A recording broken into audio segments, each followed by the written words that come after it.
Assalamualaikum warahmatullahi taala wabarakatuh. Bismillahirrahmanirrahim. Alhamdulillahi rabbil alamin, wassalatu wassalamu ala rasulina Muhammadin wa ala alihi wa sahbihi ajma'in. Allahumma aghnina bil ilmi wa zayyinna bil hilmi wa akrimna bit taqwa wa jammilna bil afiyati ya arhamar rahimin. Rabbi shrah li sadri wa yassir li amri wahlul 'uqdatam min lisani yafqahu qawli. Rabbi yassir wa la tu'assir wa tammim bil khair wa bika nasta'in wa la hawla wa la quwwata illa billahil aliyyil azim. Yang dihormati tuan-tuan dan dirahmati Allah Subhanahu wa taala. Alhamdulillah, kita sambung lagi pengajian pada malam ni. Kalau tuan-tuan masih ingat, pada minggu yang lalu kita ada bincangkan mengenai syarat untuk kita mengikut imam adalah imam tersebut mestilah imam yang bukanlah imam yang perlu mengulangi solatnya. Seperti mana orang yang bertayamum, ada beberapa situasi orang tersebut dimestikan untuk mengulangi solat. Contoh, kita berada di rumah, selalunya ada air tetapi tak ada air, maka kita tayamum dan kita sembahyang fardu. Selepas itu, bila datangnya air, tak kiralah esok ataupun lusa, wajib kita mengulangi solat yang kita sembahyang dengan tayamum tadi. Untuk imam yang bertayamum seperti itu, makmum yang berwuduk tidak boleh mengikut orang yang bertayamum yang mesti diulangi sembahyangnya. Sebab tayamumnya ada dua. Satu, orang yang tidak perlu mengulangi sembahyang. Tayamum orang tidak perlu mengulangi sembahyang dia.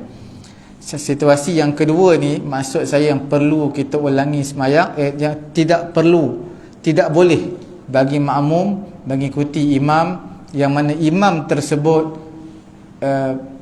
sembahyang dan tidak berwuduk, sekadar bertayamum, tetapi tayamum dia yang mewajibkan untuk dia qada sembahyang dia balik. Melainkan imam tayamum yang perlu mengulangi sembahyang, makmum juga bertayamum seperti imam, itu dibenarkan. Sekiranya imam ada penyakit, kita panggil penyakit salisil baul, penyakit yang selalu menitis air kencing keluar setitik-setitik, walaupun dah balut, walaupun dah pakai pampers dan sebagainya, menjadi imam, makmum yang duduk belakangnya sempurna maknanya tak ada penyakit, berwuduk elok, boleh mengikut imam seperti itu, kerana imam tersebut tidak perlu mengulangi sembahyang dia. Itu perbezaan je lah. Sama juga imam yang sembahyang duduk, makmum, pendapat Imam Ahmad bin Hanbal dalam mazhab Hanbali, makmum juga perlu duduk.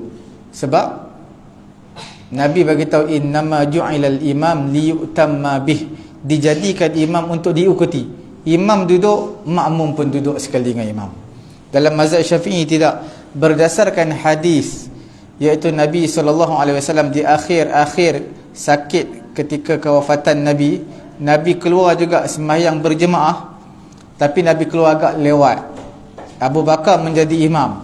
Bila Abu Bakar menjadi imam, Nabi pun berada di sebelah kanan ataupun kiri Sayyidina Abu Bakar.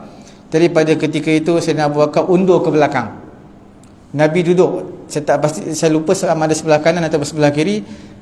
Abu Bakar undur ke belakang, maka Nabi buat isyarat. Nabi buat isyarat, iaitu ilzam makanak, tetap duduk, kamu berdirilah di tempat kamu. Tapi Abu Bakar undur juga, maka Nabi menjadi imam. Nabi menjadi imam duduk ketika Nabi sakit di saat-saat sebelum kewafatan Nabi. Abu Bakar, bila Abu Bakar mengikut Nabi, sahabat-sahabat yang lain mengikut Abu Bakar. Jadi di sini kalau kita kirakan tak sah. Sebab apa? Sebab makmum berimamkan kepada makmum. Abu Bakar berimamkan kepada Nabi, sahabat berimamkan kepada Abu Bakar. Sepatutnya bila Abu Bakar bermakmumkan Nabi, sahabat kena bermakmumkan Nabi. Tapi di sini Abu Bakar bermakmumkan, menjadi makmum kepada Nabi, sahabat menjadi makmum kepada Abu Bakar. Jadi bila mana seseorang yang menjadi makmum tak boleh menjadi imam dalam masa yang sama. Seseorang yang menjadi makmum tak boleh jadi imam. Sebab tu bila ada orang yang baru ni ada satu di satu surau ataupun masjid, dia masbuk. Jadi ada beberapa orang yang lambat ni lantik dia sebagai imam lah. Jadi dia pun jadi imam. Datang seorang, dia ingat ke orang yang duduk belakang ni, saf di belakang ni adalah saf orang yang masbuk sembahyang. Sebenarnya tidak, saf orang yang di belakang sekali mengikut imam yang di hadapan. Jadi dia pun datang seorang, duduk di sebelah kanan orang yang masbuk tadi. Sebenarnya orang yang masbuk tadi sebenarnya adalah menjadi makmum kepada imam yang masbuk. Tuan-tuan faham tak faham? Tak faham? Imam yang pertama masih dengan balik. Imam sudah habis sembahyang, dia datang, dia nampak, dia tengok orang yang sebelah hujung sekali, dia menjadi makmum kepada orang tersebut. Tapi sebenarnya orang tersebut menjadi makmum juga. Satu dalam 4-5 orang menjadi makmum kepada makmum yang masbuk di hadapan. Jadi jemaah pertama sudah habis, orang yang masbuk berdiri. Jadi 4-5 orang tu lantik seorang tu jadi imam. Jadi datang orang baru, dia ingat ke orang tu yang sedang masbuk, mana sedang sembahyang seorang lah. Rupanya dia menjadi makmum. Bila menjadi makmum, orang yang ikut dia tak sah, sebab dia bukan imam, dia adalah makmum. Melainkan kalau dia sembahyang seorang, dia boleh jadi imam. Jadi orang yang menjadi makmum tidak boleh menjadi imam dalam masa yang sama lah. Sama juga seseorang menjadi pemimpin tak boleh dalam masa yang sama menjadi menteri apa? Menteri kewangan. Sebab dia akan dua-dua sekali. Dia akan semua kuasa berada dalam tangan dia. Jadi orang menjadi makmum tak boleh menjadi imam dalam masa dalam satu masa. Kalau dia nak jadi imam juga, dia kena batalkan makmum dia tu. Okey. Dalam situasi tadi, Abu Bakar menjadi makmum kepada Nabi, sahabat-sahabat menjadi makmum kepada Abu Bakar. Sebenarnya Abu Bakar bukan menjadi imam, tapi dikuatkan suara sebagai muballigh, sebagai mukabbir. Macam kita sembahyang kat Mekah, imam kuat, imam jadi imam, tapi kita dengar suara yang kuat, takbir yang kuat, Allahu Akbar, beri salam, semua tu adalah mukabbir, orang yang belakang imam. Jadi orang yang belakang imam itulah sebenarnya Saidina Abu Bakar. Bukan dia jadi imam, tetapi dia sebagai mukabbir, kuatkan suara Nabi. Sebab Nabi jadi imam ketika sakit, suara Nabi agak slow lah. Jadi Abu Bakar yang menjadi mukabbir. Jadi dalam situasi ini, saya nak bagi tahunya, Nabi sembahyang duduk, Abu Bakar sembahyang berdiri di belakang. Hukumnya sah. Dan taklah semestinya imam duduk, makmum mesti duduk. Walau tak kira imam duduk atas kerusi ataupun duduk di bawah, makmum di belakang selagi mana sihat, mampu berdiri, hukumnya wajib berdiri, kerana berdiri adalah salah satu daripada rukun sembahyang.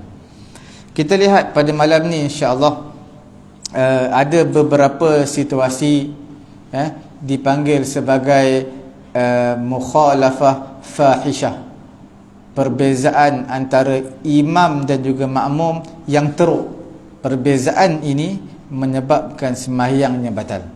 Kita lihat situasi yang pertama. Sekiranya imam sujud tilawah. Sujud tilawah ni selalunya kita buat pada pagi Jumaat. Kita panggil sujud apa? Sujud sejadah. Sebenarnya sujud tilawah. Sejadah tu satu term dalam bangsa Melayu kita je lah. Sempena namanya surah apa? Surah apa? Sejadah. Jadi sebab itu dia dipanggil, orang Melayu kita panggil dia sujud sejadah. Sebenarnya bukan. Sebenarnya dia panggil sebagai sujud tilawah. Tapi tak apalah, dari sudut term dia, sudut bahasa je. Imam kalau sujud tilawah, makmum tidak sujud tilawah, makmum berdiri je, maka hukumnya batal. Sembahyang makmum terbatal. Sebab itulah, sebab apa batal? Sebab dipanggil mukhalafah fahishah, perbezaan yang teruk. Imam sujud, kamu tak sujud berdiri. Situasi yang kedua, imam tak sujud, makmum yang gatal nak sujud. Mana imam baca innama yu'minu bi ayatina alladhina idza dzukiru biha kharru sujada kharru sujjadan wa sabbahu bihamdi rabbihim wa hum la yastakbirun. Nampak imam berhenti sekejap, rupanya nak tarik nafas, bukannya nak tarik nafas takbir sujud. Kemudian imam tarik nafas, tak sambung. Tatajafa junubuhum 'anil madaji'i yad'una rabbahum khawfan wa tama'a wa mimma razaqnahum yunfiqun. Makmum sujud. Bila makmum sujud, imam tak sujud, hukumnya batal sembahyang. Kerana perbezaan dipanggil mukhalafah fahishah, perbezaan yang ketara, yang teruk. Situasi yang ketiga, imam tertinggal tahiyat awal, makmum buat tahiyat awal, itu juga batal sembahyang. Sebab imam berdiri rakaat ketiga, tak kira lah imam sengaja ataupun terlupa. Yang pentingnya imam tak buat. Tidak kira imam terlupa ataupun sengaja, imam naik rakaat ketiga.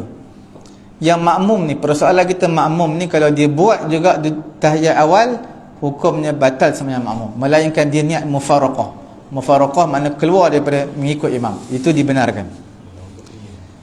Situasi yang keempat, imam buat tahiyat awal, makmum tak buat, bangun rakaat ketiga. Ini kita akan bincangkan selepas ini, kerana dia ada dua hukum di situ. Dia ada dua hukum. Okey. Apa dua hukum tersebut? Imam duduk tahiyat awal, makmum berdiri terus rakaat ketiga. Kita lihat di sini apa niat makmum berdiri tadi, apa qasad ataupun niat dia. Yang pertama, sekiranya niat makmum sengaja nak berdiri, sengaja dia tak nak ikut imam tahiyat awal, tapi sengaja berdiri rakaat ketiga, maka tidak membatalkan solat. Sebab apa tak membatalkan solat? Berpindah daripada satu rukun ke rukun yang lain, perkara yang wajib. Mengikut imam wajib, berpindah rukun pun wajib juga. Jadi di sini ada dua benda yang wajib. Wajib makmum, wajib al-mutaba'ah, ikut imam. Al-mutaba'ah mengikut imam wajib. Kemudian bangun qiyam rakaat yang ketiga, itu juga wajib, sebab dia rukun sembahyang. Jadi bila wajib, sekiranya makmum bangun sengaja rakaat ketiga, hukumnya tidak membatalkan solat makmum, tetapi perbuatan tersebut, ada ulama kata makruh, tetapi perbuatan tersebut adalah ulama menyatakan hukumnya haram. Haram yang tak membatalkan solat. Tentu kita tahu haram bukan semua batal solat. Kalau isteri puasa pun, puasa tak minta izin suami dia, hukumnya sah puasa isteri kalau dia tak makan, tak melakukan perkara yang membatalkan puasa. Tetapi puasa tersebut adalah hukumnya haram. Bukan semua perkara yang haram itu batal. Tuan-tuan lepas azan Jumaat yang kedua baru beli cendol, beli apa-apa yang ada jual kat luar, muamalat jual beli tersebut adalah haram, tetapi bukanlah bermaksud haram itu tak sah. Perbuatan tersebut berdosa, ibadat tersebut sah. Jual beli itu sah, tetapi ibadat tersebut dianggap sebagai dosa. Sama juga makmum tak ikut imam tahiyat awal, sembahyang dia sah, tetapi dianggap berdosa kerana melakukan perbuatan yang haram. Hukum yang kedua, makmum berdiri tadi kerana terlupa. Dia ingat ke imam takbir panjang sangat, Allahu Akbar, ingat ke Allahu Akbar tu nak bangun rakaat ketiga, rupanya tahiyat awal. Ada satu imam, ada satu masjid, satu imam ni dia style takbir dia panjang. Saya pun pelik juga, takbir dia panjang. Saya tengok beberapa jemaah, memang kalau yang datang lambat tu selalunya dia akan bangun. Sebab apa? Takbir dia panjang. Sebenarnya tak perlu panjang pun, daripada sujud nak duduk tahiyat je, tahiyat akhir atau tahiyat awal pendek je, tapi dia panjang, mengelirukan makmum. Jadi bila dia takbir panjang, makmum pun, ialah kalau makmum belakang imam, nampak ni makmum yang duduk 10-11 saf belakang, duduk di hujung-hujung pula, duduk tepi-tepi dinding, tak nampak imam. Dia dengar suara imam panjang takbir, dia bangun, tengok tak ada orang bangun, semua duduk. Jadi dia pun dah berdiri dah ni, duduk balik. Hukumnya apa? Wajib duduk balik. Kalau tak duduk balik, maka sembahyang dia tak sah, sebab dia terlupa. Dia tak tahu ataupun terlupa. Jadi dalam situasi yang keempat ini ada dua. Sekiranya sengaja makmum berdiri terus rakaat yang ketiga, tak duduk tahiyat awal, maka hukumnya berdosa. Ada ulama kata makruh, tapi yang tepatnya adalah haram dan berdosa. Sembahyang dia sah dan disunatkan bagi makmum ini untuk dia berpatah balik duduk tahiyat awal. Dalam situasi ini disunatkan bagi makmum untuk dia berpatah balik duduk tahiyat awal. Tak perlu sujud sahwi, sebab makmum akan tanggung, imam akan tanggung semua. Imam dalam masalah tersilap ataupun yang kalau sembahyang seorang disunatkan sujud sahwi, untuk berjemaah semua imam akan tanggung. Situasi ni agak berbeza sekiranya imam terjadi pada imam. Kalau imam bangun rakaat yang ketiga, imam duduk balik, sembahyang dia batal. Sembahyang dia batal. Bagi makmum, sekiranya makmum melihat perkara ini, makmum boleh niat mufaraqah, keluar daripada mengikut imam. Tapi boleh juga ada satu cara yang lain, makmum boleh husnuzon, bersangka baik dengan imam. Mungkin imam terlupa. Kalau imam terlupa, tidak batal sembahyang. Imam dah bangun rakaat ketiga, dia duduk balik tahiyat awal, hukumnya batal sembahyang, sebab dia dah melakukan perkara yang fardu, kembali melaksanakan perkara yang sunat. Batal sembahyang. Sembahyang imam tu batal. Tapi makmum belakang pun sepatutnya batal, kena niat mufaraqah. Tapi di sana ada satu jalan keluar, iaitu makmum bersangka baik, kemungkinan imam terlupa yang perkara tersebut adalah perkara yang membatalkan solat, maka makmum boleh ikut imam. Ada apa ni? Soalannya tu. Okey.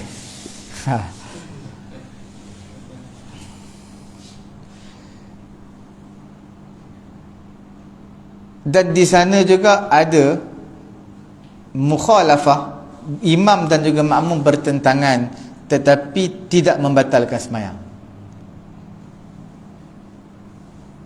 Walaupun nampak macam ketara, tapi tak membatalkan sembahyang. Makmum berdiri, imam sujud, ataupun imam sujud, makmum berdiri. Jadi di sini kita lihat apa dia? Contohnya pada bacaan kunut. Bacaan kunut ini mukhalafah juga, buat bertentangan dengan imam. Tapi perkara ini adalah tidak wajib ikut imam. Tak kira sama ada imam buat ataupun imam tak buat. Contoh imam buat. Imam buat doa kunut, makmum tak nak buat. Tak apa, tak batalkan sembahyang. Contohnya kita tengok mazhab-mazhab yang lain, bila mana sami Allah liman hamidah, sembahyang subuh sekali dengan kita, imam baca Allahumma hdina fi man hadait. Yang mazhab lain, mereka tak angkat tangan pun, mereka berdiri. Allahumma hdina fi man hadait. Fi man, ha tu pendek. Kalau ha tu dipanjangkan, maknanya dia agak lari sikit lah, tapi taklah batalkan sembahyang, tapi maknanya agak lari. Kalau kita baca Allahumma hdina fi man hadait, hadait tu sebenarnya hadait sini tidak ada dalam bahasa Arab lah, hadait. Kalau hadi tu ada.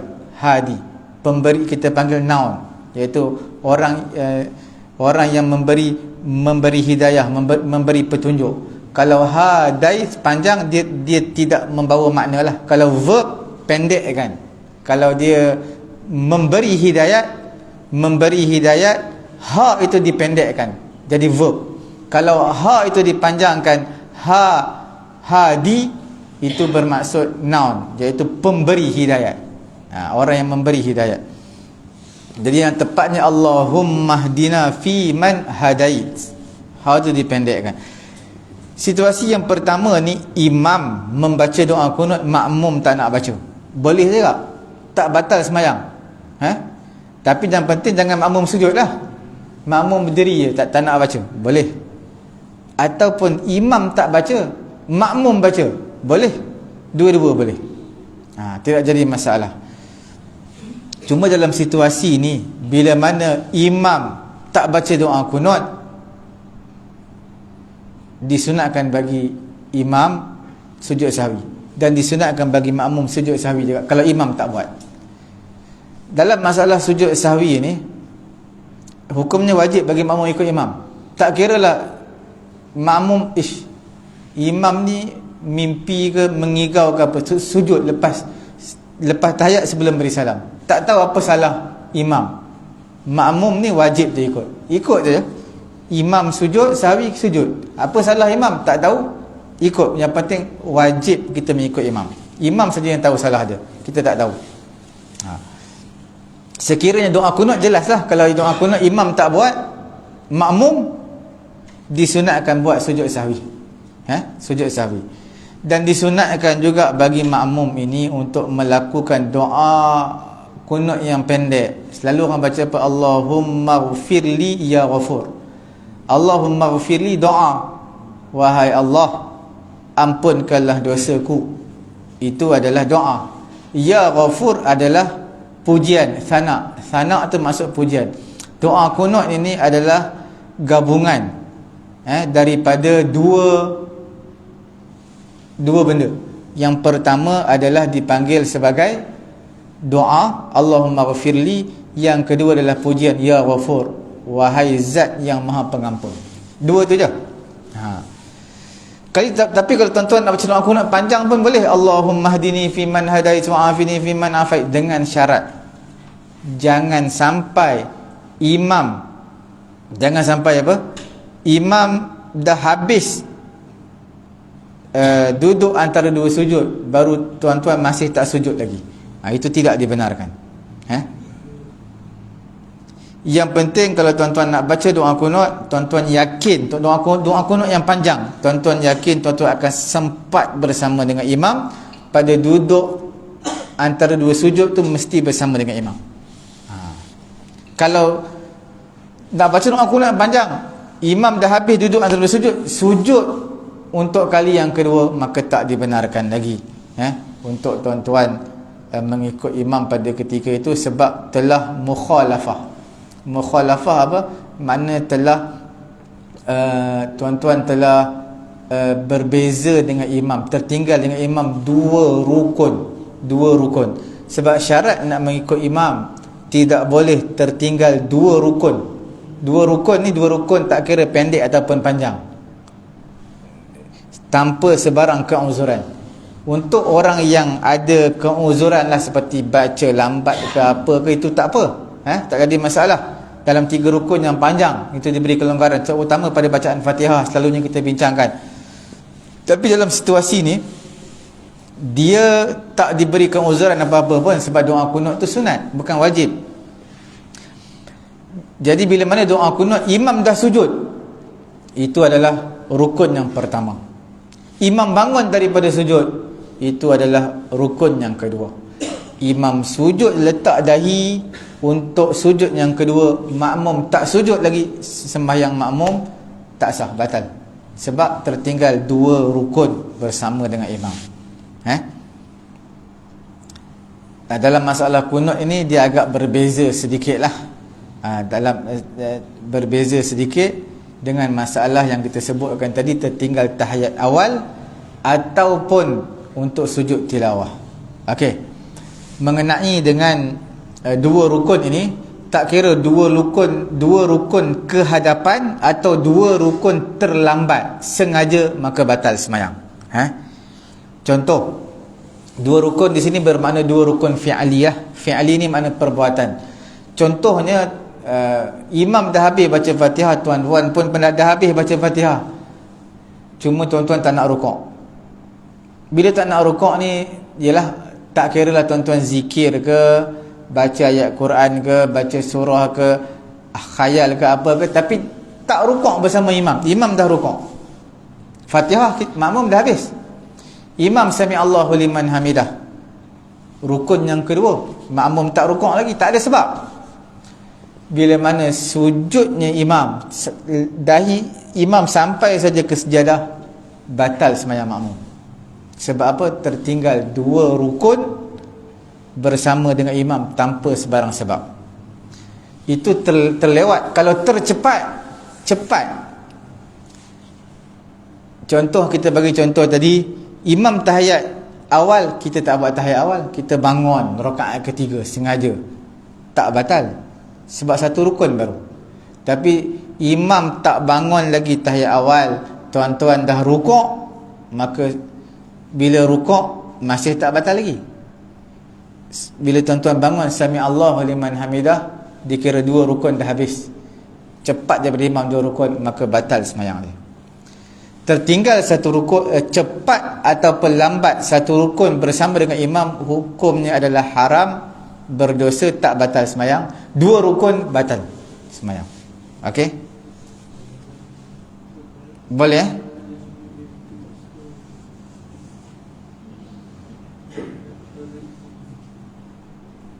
Ada apa-apa soalan? Apa dia? Macam tiba-tiba dia tu memang lambat atau tiba-tiba orang pun tiba-tiba cakap alang-alang dah lambat, memfarakan terus dah, udah je tu. Dia sedar dia dah lambat, dia memang tak boleh kejar, dia terus dia memfarakan. Maksud jelah, maksud makmum tak boleh kejar imam tu bila? Bila situasi dia? Bila kata dah dia macam dia kata tiga rukuk, macam imam dah nak naik balik rakaat kedua kan, masih lagi belum rukuk. Oh, dia niat mufaraqah. Boleh. Maksudnya di sini soalan dia, ni perbincangan bagi orang baca lambat lah. Bila baca lambat, diberi kelonggaran kepada makmum 3 rukun yang panjang. Bukan 3 rukun, 3 rukun yang panjang. Bila rukun yang panjang, rukuk yang pertama, sujud yang pertama, sujud yang kedua. Yang i'tidal, duduk antara 2 sujud, adalah rukun yang pendek. Jadi bila 3 rukun yang panjang diberi kelonggaran, dia rasa dia nak mufaraqah, boleh, tak ada masalah, boleh mufaraqah bersama dengan imam. Cuma mufaraqah kita kena lihat mufaraqah tersebut dengan uzur ataupun bukan uzur. Kalau dia mufaraqah saja-saja mufaraqah, boleh tu memang boleh, tapi tak dapat pahala sembahyang berjemaah. Kalau dia mufaraqah dengan sebab imam ni kalut sangat, sembahyang cepat sangat, tak boleh nak kejar, laju sangat, jadi dia niat mufaraqah tersebut mendapat pahala jemaah sebab dengan keuzuran. Ataupun imam baca panjang sangat, dia nak bagi kedai beli pampers untuk anak dia, kedai tutup pukul 9, isyak 8.45, start sembahyang, imam baca rakaat pertama pun tak habis lagi 8.55. Jadi dia kata niat mufaraqah. Niat mufaraqah tersebut adalah dibenarkan kerana imam panjang sangat, mendapat pahala jemaah kerana mufaraqah dengan sebab uzur. Pernah sahabat Nabi Muaz jadi imam, baca panjang sangat sampai sahabat Nabi keluar sembahyang seorang-seorang. Sebab lepas tu Nabi tegur kepada Muaz, jangan panjang sangat sembahyang. Nabi kata, kamu nak menjadi fitnah kepada manusia, elok manusia hati nak berjinak dengan masjid, jadi lari dengan masjid sebab baca panjang sangat. Okey, rukuk sebelum daripada imam tengah sembahyang zuhur, tengah baca Fatihah, tiba-tiba imam lagi laju daripada makmum. Mentang-mentang makmum lagi laju daripada imam. Mentang-mentang makmum ni muda, imam tak sempat habis Fatihah lagi, makmum dah rukuk. Sama juga hukumnya, kita lihat kepada 2. Makmum sengaja rukuk ataupun dia terdengar ada suara makhluk mana dengar Allah Akbar takbir, dia pun rukuk. Ada 2 situasi. Kalau dia sengaja, kalau makmum tadi sengaja rukuk, memang dia tahu imam ni lambat, rasa macam geram je, lambat sangat, dia buat Allahu Akbar, rukuk lu, geram sangat, dia rukuk lu. Rukuk tersebut sengaja. Bila sengaja tak batal sembahyang. Kita bagi tahu, kalau satu rukun dahulu imam tak batal sembahyang, tapi perbuatan tersebut perbuatan yang dianggap berdosa, haram lah, tapi tak batal sembahyang. Bila dia rukuk, disunatkan saja bagi dia untuk dia bangun balik. Tapi kalau terlupa, dia dengar, dia ingat ke suara Allahu Akbar, rupanya orang luar yang takbir, dia ingat ke imam, dia pun takbir, dia pun Allahu Akbar, rukuk. Bila rukuk silap, bila silap dia diberi pilihan, nak bangun pun boleh, nak tunggu sampai imam rukuk pun boleh. Diberi pilihan. Okey. Ustaz tadi saya kata makmum tu rukuk dia dalam dua imam. Dia bangun. Baru imam rukuk. Dia rukuk ya? Ikut. Boleh. Dia dalam masalah mendahului imam ni kita tengok niat, selalunya niat. Saya pun tak tahu sebab apa, sebab tidak ada dalil benda ni, sebab ulama-ulama fiqh dia bincangkan dan dalam kitab-kitab fiqh semua menyatakan perkara yang sama. Tuan-tuan kalau mengaji kitab fiqh, kitab apa pun macam nilah hukumnya sama. Cuma dalil dia tak tahu dalil dia sebab apalah. Cuma mereka datangkan sebab dia yang kita bagi tahu tadilah, kalau mukhalafah yang fahishah, buat yang ketara berbeza dengan imam yang kita bagi tahu tadi, maka hukumnya batal. Kalau tidak ketara, tidak batal. Itu antara illah ataupun sebab je lah yang ulama mampu untuk bagi tahu kepada kita. Okey.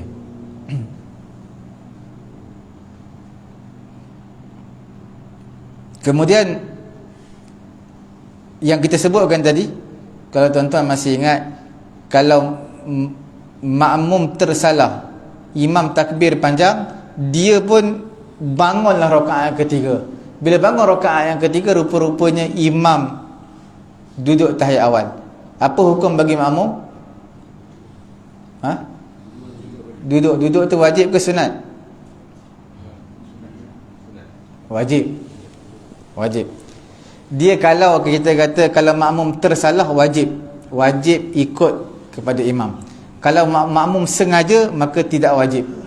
Bila makmum sengaja, tak wajib ikut imam, tetapi disunatkan untuk berpatah balik ikut imam. Sebab apa?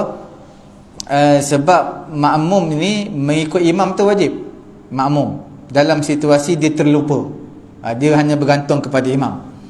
Tapi kalau dia sengaja, dalil dia kuat juga. Kalau dia sengaja, dia berpindah kepada satu rukun yang wajib kepada rukun yang wajib, iaitu dia daripada sujud tu kan wajib, maka dia berpindah rukun kepada rukun yang wajib yang berikutnya, iaitu qiyam. Jadi di sini kita nak kata batal pun tidak boleh juga, kerana ikut imam wajib. Betul, ikut imam wajib. Berdiri qiyam pun wajib juga. Jadi kita tak boleh nak kata batal. Sebab itu yang ulama mampu sebut kepada kita, sekiranya dia sengaja, maka tidak membatalkan solat dia. Sengaja apa tu? Sengaja bangun rakaat yang ketiga, sedangkan imam duduk tahiyat awal. Okey? Sunat apa? Tahiyat awal sunat. Sunat muakkad, sunat yang berat lah. Sebab tu kita sebutkan tadi, dalam situasi ini jadi masalah yang berbeza bagi imam dan juga makmum. Kalau imam terlupa tahiyat awal, naik rakaat yang ketiga, kalau dia berpatah balik, batal sembahyang dia. Makmum kalau terlupa tahiyat awal, dia naik rakaat yang ketiga, imam buat tahiyat awal, maka hukumnya wajib dia duduk balik. Beza tu. Imam kalau dia bangun duduk balik batal. Makmum kalau dia bangun wajib duduk balik. Dia beza. Walaupun dah berdiri tegak. Yang imam batal sebab apa? Sebab imam yang batal, ulama kata sebab dia dah buat benda yang wajib, qiyam. Qiyam tu berdiri, pindah rukun rakaat ketiga tu wajib. Tiba-tiba berpatah balik untuk melakukan benda sunat. Sebab rukun fi'ali ni, bila kita dah buat, tak boleh patah balik. Sepatutnya tak boleh berpatah balik untuk mendapatkan perkara yang sunat. Duduk antara dua sujud sunat. Jadi sebab itulah batal. Bagi makmum, dia bangun rakaat yang ketiga, benda tu wajib juga, tapi sebenarnya ikut imam lagi wajib. Dia kena duduk untuk mengikut imam. Bangun tu, maksudnya dia rakaat kedua tapi dia bangun dari ketiga, nanti rakaat seterusnya tu dia nak ada sujud juga ke, atau dia teruskan, maksudnya dia cuma hanya sekali sujud saja lah. Maksud saya dia apa? Sujud Awal tu, dia cuma ada sujud akhir je. Sujud ke pertama, sujud awal tu dia tak ada. sujud apa tu? Maknanya imam makmum 3 tak ada lah rukuk, tak ada lah sujud lagi. Tak ada lah duduk tahiyat lagi. Duduk duduk Tahiyat awal tak ada lah ya. Tak ada jarak awal lah tadi. betul. Jadi kalau imam bangun rakaat ketiga, maknanya dia telah tertinggal apa? Tahiyat awal. Tahiyat awal lah. Tahiyat awal, maka disunatkan sujud sahwi lah. Kalau imam tertinggal tahiyat awal dah bangun rakaat ketiga, maka dia tak perlu patah balik untuk melakukan tahiyat awal. Disunatkan sujud sahwi je. Kalau imam tak buat, makmum sunat buat. Sebab makmum apa yang imam ada situasinya, imam tak buat disunatkan juga bagi makmum buat. Contohnya seperti sujud sahwi. Sujud sahwi kalau kesalahan imam yang menyebabkan perlu sujud sahwi. Kesalahan makmum tak perlu sujud sahwi sebab imam akan tanggung. Kesalahan imam, makmum disunatkan juga buat. Faham? Contohnya macam tadilah, imam tak baca doa kunut. Imam tak baca doa kunut, makmum disunatkan sujud sahwi. Tapi kalau makmum tersalah, makmum mungkin dia apa, khayal ke apa ke, imam dah baca doa kunut, baru dia teringat, dia pun cepat-cepat rukuk, sami Allah liman hamidah, tengok-tengok imam dah sujud. Jadi tak sempat baca doa kunut, tak perlu sujud, semua akan ditanggung oleh imam. Okey. Walaupun dia boleh je baca doa kunut pun boleh juga, lepas daripada imam sujud tadi dia bacalah doa kunut. Kalau tapi dengan syarat yang kita bagi tahu tadilah, doa kunut ini hendaklah dia mesti sempat bersama dengan imam sebelum imam sujud yang kedua. Sebelum imam sujud yang kedua. Kita bagi tahu tadi, sekiranya imam tak baca doa kunut, sunat bagi makmum baca doa kunut. Sebab tu ustaz-ustaz dulu ngajar kita, kalau pergi Mekah baca doa kunut yang pendek. Ada doa Allahumma ghafirli, ada pujian ya apa? Ya Ghafur. Ada doa, ada pujian. Maka itulah dipanggil doa kunut, doa kunut pendek. Tapi kalau nak baca doa kunut panjang boleh. Kalau tuan-tuan baca laju, dan dengan syarat sebelum imam turun sujud yang kedua. Bukan sujud pertama, sujud kedua. Kalau imam dah sujud yang kedua, letak dahi pada sujud yang kedua, maka pada ketika itu kita telah terlambat 2 rukun daripada imam. Bila terlambat 2 rukun, maka sembahyang kita batal. Sebab terlewat 2 rukun tu, rukun yang kita panggil bukan benda yang perlu. Baca doa kunut tu bukan wajib, bukan rukun qauli yang wajib. Jadi kalau tak sempat baca, tak perlu baca pun tak apa. Terus ikut imam je. Terus ikut imam maknanya sujud, duduk antara sujud, ikutlah ke mana kita kejar imam. Boleh Kemudian kita ada bincang juga, kalau kita lihat sebelum ini, makmum yang rasa ragu-ragu dengan bacaan imam. Bacaan imam ni makna imam tu mazhab Syafi'i juga, sama dengan kita, tetapi dia tak baca bismillah. Jadi apa sangkaan kita? Kita sangka baik ialah dia baca secara perlahan. Itu je. Kalau kita rasa ragu-ragu, kita sangka baik je, dia baca perlahan. Tapi kalau kita yakin memang dia tak baca, bila kita yakin dia tak baca, sepatutnya batal sembahyang. Jadi kita kata mungkin dalam mazhab imam tadi tak disunatkan baca dan tak boleh baca. Sebab dalam mazhab Maliki, dia kata baca bismillah ini perkara yang tidak dibenarkan dalam sembahyang fardu. Ketika baca Fatihah tak boleh baca bismillah. Tak kira baca kuat ataupun perlahan, mereka dalam mazhab Maliki tak membenarkan membaca bismillah ketika sembahyang fardu, ketika nak baca Al-Fatihah. Mereka larang. Bila ada ulama kata mereka memakruhkan dalam mazhab Malik lah, dalam mazhab Maliki. Tapi mereka kata nak baca Fatihah boleh baca bismillah, tapi untuk sembahyang sunat je. Mereka membezakan. Sebab apa? Allah Subhanahu Wa Taala alam lah. Kita kena apa? Kaji mazhab mereka lah, sebab apa mereka kata macam tu. Morocco Maliki. Kemudian yang ada seorang orang-orang Arab semayang sini dulu, daripada mana dia? Jazirah, apa nama? Maghribi.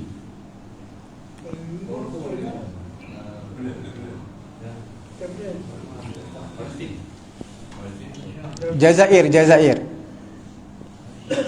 Algeria. Ya. Maliki juga. Belah Afrika, adalah atas tu.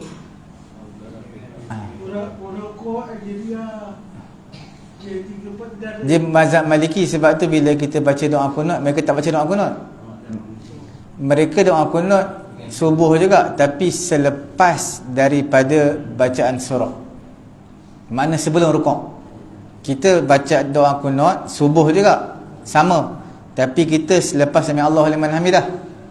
Dia sebelum daripada rukuk.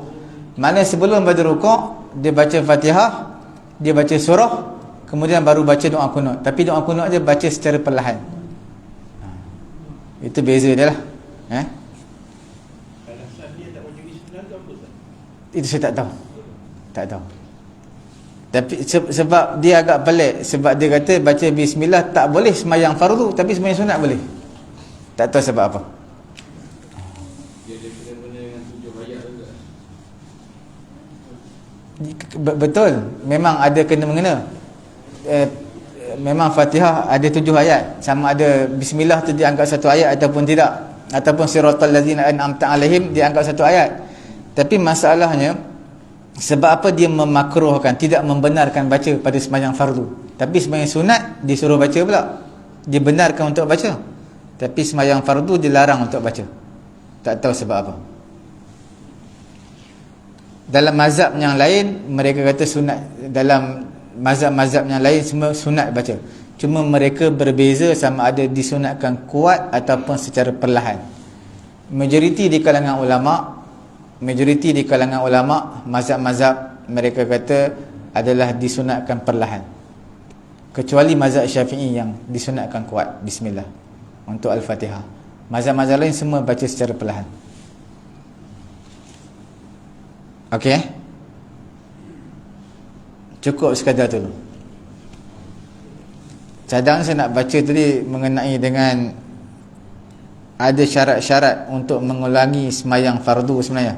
Mengulangi sembahyang fardu, dia ada beberapa syarat.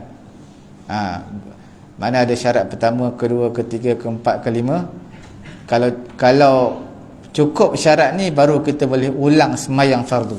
Kalau tak cukup maka tak boleh ulang. Mengulangi sembahyang fardu tu sunat, bukan wajib. Tapi ini untuk bagi orang yang rajin sembahyang lah. Kalau tuan-tuan sembahyang sunat sebelum fardu, selepas fardu pun belum buat, maka tuan-tuan buat tu dulu lah. Untuk mengulangi sembahyang fardu pun sunat juga, tapi bagi orang yang rajin. Apa dia? Kalau imam ada wudu, kita tayammum boleh ke ikut? Imam ada wudu? Kita tayammum jemaah. Boleh. Imam ada wudu, makmum tayammum, boleh ikut. Masalahnya kalau imam tayammum, makmum wudu, boleh juga ikut sekiranya tayammum imam tu tidak perlu semayang sekali lagi. Sebab dalam tayammum ni ada yang tayammum dia kena buat semayang sekali lagi. Sakit dia Qadha balik. Kalau sakit tak perlu kena air pun ada dua. Masalah tayammum ni agak panjang. Sekiranya balut, kalau dia balut tangan ke kepala ke, kalau sebelum dia simen tangan dia dah ambil wudu, maka solat dia tak perlu ulang balik. Tapi kalau dia balut di simen tangan ataupun kepala dia tadi, tangan dan kepala ni, untuk pengetahuan lah, dia memang wajib untuk kita ulang balik, sebab dia termasuk dalam anggota tayammum. Dalam anggota tayammum muka dan juga tangan. Muka dan juga tangan tak boleh kena air. Debu pun tayammum tidak boleh kena juga, sebab dia simen. Jadi wajib untuk diulang balik sembahyang. Bila ulang balik sembahyang, dia tidak, kalau jadi imam, makmum yang berwuduk tak boleh ikut dia. Tapi dalam situasi ini sebenarnya saya tak ikut dalam mazhab Syafi'i, sebab mazhab Syafi'i dia agak berat dan juga agak menyusahkan. Tuan-tuan bayang kalau simen tu selama 3 bulan. Takkanlah simen kita nak bagi tahu doktor tunggu jap saya nak ambil wuduk dulu. Tak ada, dia simen terus. Bila simen tangan, kita kena ulang balik semayang selama 3 bulan. 3 bulan 90 hari. 90 hari darab dengan 5 dah berapa? 450 kali semayang. 450 kali semayang. Jadi takkan kita nak qada balik semayang. Itu pendapat mazhab Syafi'i kita. Dia agak berat. Sebab tu ulama-ulama kita pun saran supaya dalam masalah tayammum ni kita ikut mazhab lain. Mazhab apa? Mazhab apa? Hanafi tidak perlu lagi semayang sekali lagi. Cukup sekali tu. Sebab tu bila kita masuk hospital, dia akan cocok kita dekat sini urat ni. Bila cocok, sepatutnya kita kena ulang balik semayang. Sebab kalau tayammum pun tak sah. Bukan tidak sah, tidak sempurna. Bila tak sempurna, sepatutnya kena apa? Ulang balik semayang sekali lagi. Mana lepas dah buka nanti kena semayang balik. Tapi agak berat lah kalau kita masuk hospital 15 hari, 15 darab dengan 5. Jadi berapa tu? 15, 5, 25, 25, 75 kali semayang. Berat. Jadi ikut dalam mazhab Hanafi ringan. Apa yang kalau kita dah tayammum, dalam mazhab Hanafi cukup senang. Tak perlu tayammum pun tak apa. Yang penting kita sapu air. Sapu je air. Kalau kena tangan kita kena simen, kita sapu je air. Sapu. Lepas tu kita semayang. Tidak wuduk soib jabirah tu. Jabirah. Dia masalah tayammum dia agak sulit lah bagi saya. Dan mazhab Syafi'i tak boleh untuk kita amalkan lah. Sebab dia dalam tayammum ni dia agak rumit dan agak menyusahkan kita dan di luar daripada kemampuan kita sebenarnya. Untuk kita qada sebenarnya sampai 400 kali, sampai 100 kali, itu semua rumit. Jadi kalau maksudnya kita kat situ kita kena tukar kepada mazhab lain je lah. Sementara lah maksudnya. Sementara. Sapu je air. Sapu je air. Cukup. Sebab benda sakit ni bukannya selalu datang, kadang-kadang. Jadi kita taklid kepada mazhab lain tu bukan setiap waktu bila kita sakit, macam tu je lah. Macam bila tawaf kan. Tawaf tu. Betul lah. Ada apa dia Haji tanya? Habis lah? Hilang soalan? Apa dia? 3 soalan tapi saya pendek. Pertamanya yang mukabir tadi, kadang terjadi juga kat surau ni kan, orang imam cakap sami Allahu liman dia ikut sami Allahu liman kuat kan. Jadi itu apa hukum? Mukabir, soalan pertama ni, mukabir dia perlu ada approval daripada imam. Imam kena kata imam telah luluskan dia, baru dia boleh jadi. Maknanya dia kena bagi tahu imam tu. Okey. Yang kedua macam berbagi ustaz membaca kunut. Kan ustaz kata ada 2 bahagian, satu doa, satu lagi pujian. Pujian, doa dan pujian. Jadi makmum kita pada biasa pada kecil dulu pun imam berhenti depan doa, lepas tu dia baca sendiri, baca perlahan. Jadi macam ustaz baca kuat, jadi makmum amin. Jangan tak keliru nampak percakapan dalam dia untuk bacaan doa kunut ni, dia ada bagi yang semayang seorang, bagi yang menjadi makmum, bagi yang jadi imam. Yang disunatkan baca kuat daripada awal sampai ke akhir adalah untuk imam. Makmum baca perlahan, imam pun baca perlahan. Tapi makmum baca perlahan ni bila? Baca perlahan bila fa innaka taqdi wala yuqda. Itu makmum baca perlahan, imam baca kuat.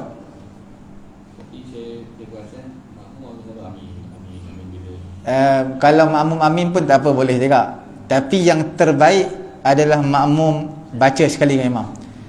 Kalau tak nak baca pun dia sebut apa? Bala. Bala tu makna ya. Sebab pujian ni kita kena kata ya, pujian ya. Betul. Amin ni untuk apa? Doa. Amin tu doa. Amin ni maksudnya mustajabkanlah. Mustajabkanlah permintaan kami. Itu maknanya makna daripada perkataan amin. Jadi kalau pujian kita sebut amin tak apa sesuai, tapi taklah batal semayang. Boleh je. Macam imam baca doa lepas semayang, dia baca bismillahilladzi la yadurru ma'asmihi syai'un fil ardi wala fis sama'i wa huwas samiul alim. Itu bukannya doa, itu zikir. Itu zikir pagi dan petang. Jadi kalau baca doa, makmum pun amin je, amin amin. Bolehlah juga amin. Tapi tidak apa tepatlah. Sebab itu bukannya doa, itu zikir. Bismillahilladzi la yadurru ma'asmihi syai'un fil ardi wala fis sama'i wa huwas samiul alim. Sepatutnya imam ajak makmum sekali baca. Lepas maghrib baca 3 kali, lepas daripada subuh pun baca 3. Makmum pun baca sekali, bukan makmum amin. Makmum baca sekali. Itu yang terbaik lah. Tapi kalau tak amin pun tak apalah. Satu lagi Last.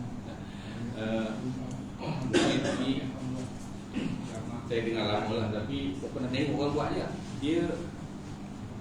Dia masbuk datang kedua ke ketiga kan. Jadi bila dia sampai pakai ni sama lah. Lepas tu bila imam dah bagi salam, makmum yang atas lambat ni kedua ni, dia jadikan yang sahabat dia tu jadikan imam. Dia dalam masalah tu yang kita bincang sebelum ni lah. Bila kita datang lambat 2 orang ataupun lebih, imam sudah selesai semayang, hanya berbaki makmum yang masbuk je, kita jangan lantik dia jadi imam. Sebab dalam masalah ni mazhab Syafi'i kita bolehlah, sah. Tapi dalam mazhab yang lain mereka kata tak sah.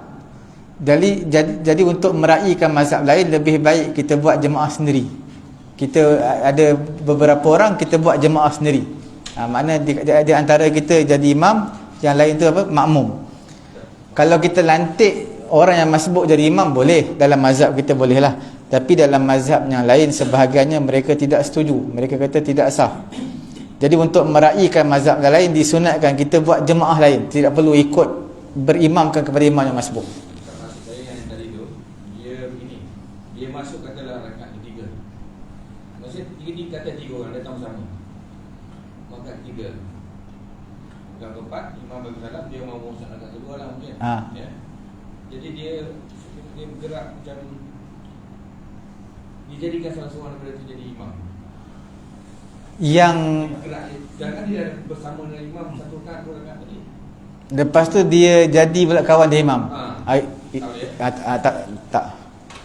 Itu tidak dibenarkan lah. Sebab dia datang dengan beberapa orang rakan dia.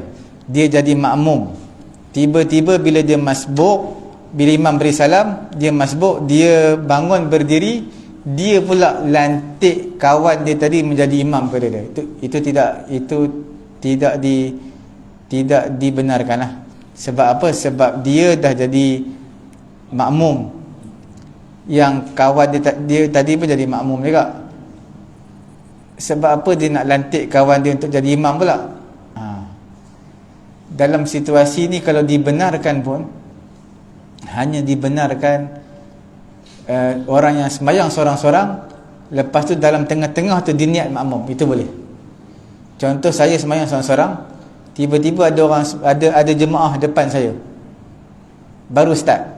Jadi saya masuk langkah sikit depan, saya niat jadi makmum, boleh. Tapi hukumnya makruh lah. Sebab masuk niat makmum di pertengahan, makruh. Niat makmum di pertengahan ni makruh. Tidak dapat pahala sembahyang berjemaah, macam sembahyang seorang. Niat makmum di tengah-tengah makruh, seperti kita sembahyang seorang-seorang. Jadi lebih baik kita sembahyang seorang.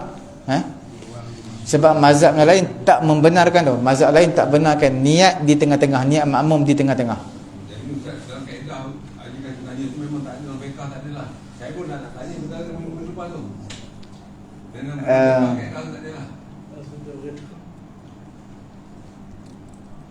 Dia kalau semua jadi semua masbuk,